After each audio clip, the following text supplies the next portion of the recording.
ان کے لیے مغفرت ہے، سمجھ میں آتی ہے بات کہ ہاں مغفرت ہے، یعنی اللہ تعالیٰ ہم درگزر کر دے گا، معاف کر دے گا، اللہ غفور ہے، اللہ غفار ہے۔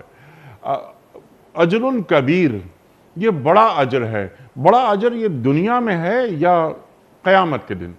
دیکھیے انیق بھائی، مغفرت کی آپ نے بات فرما دی اور اس کی وضاحت حقیقت میں جتنی کی جائے کم ہے، لیکن ہم یہ بات جانتے ہیں کہ ہم انسان ہونے کے ناطے سے جو غلطیاں کرتے ہیں، جیسے ہی غلطی کا احساس پیدا ہوا تو اللہ تعالیٰ کی طرف سے مغفرت کا آغاز ہو جاتا ہے۔ میں اپنی زبان سے کوئی کلمہ کہوں یا نہ کہوں، بس غلطی کا احساس پیدا ہونا ہی اللہ تعالیٰ کی رحمت کو پرجوش بنا دیتا ہے۔ لیکن جب اس کی رحمت جوش میں آتی ہے تو اجر کا بھی معاملہ فوراً ہی شروع ہو جاتا ہے۔ دیکھیے میری نظر میں دنیا الگ ہے، آخرت الگ ہے، ایک یہ زمانہ ہے، ایک وہ زمانہ ہے جو آنے والا ہے۔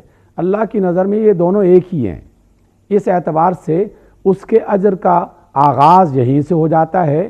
البتہ وہ اپنے کمال تک پہنچنے کے لیے اس نے ایک فیصلہ کر رکھا ہے کہ دنیا میں ابھی انسان کے جسم کی وہ طاقت نہیں ہے کہ وہ میری نعمتوں کو پورے طریقے سے اس کا حظ اٹھا سکے یا اس کی لذت اٹھا سکے یا اس کو سنبھال سکے۔ تو دنیا کی زندگی کی استطاعت کے مطابق ہمیں کچھ لذتیں، کچھ آسانیاں، کچھ راحتیں یہیں پر عطا کر دیتا ہے، لیکن اس کا ایک بڑا حصہ اپنے ہاں سنبھال کے رکھتا ہے کہ میرے بندے جب تو واپس آئے گا میرے پاس تو پھر میں تیرے جسم میں بھی یہ توانائی پیدا کروں گا، تمہاری صلاحیتوں میں بھی یہ طاقت پیدا کروں گا کہ تم پھر واقعی میری ان نعمتوں سے لذت اٹھا سکو۔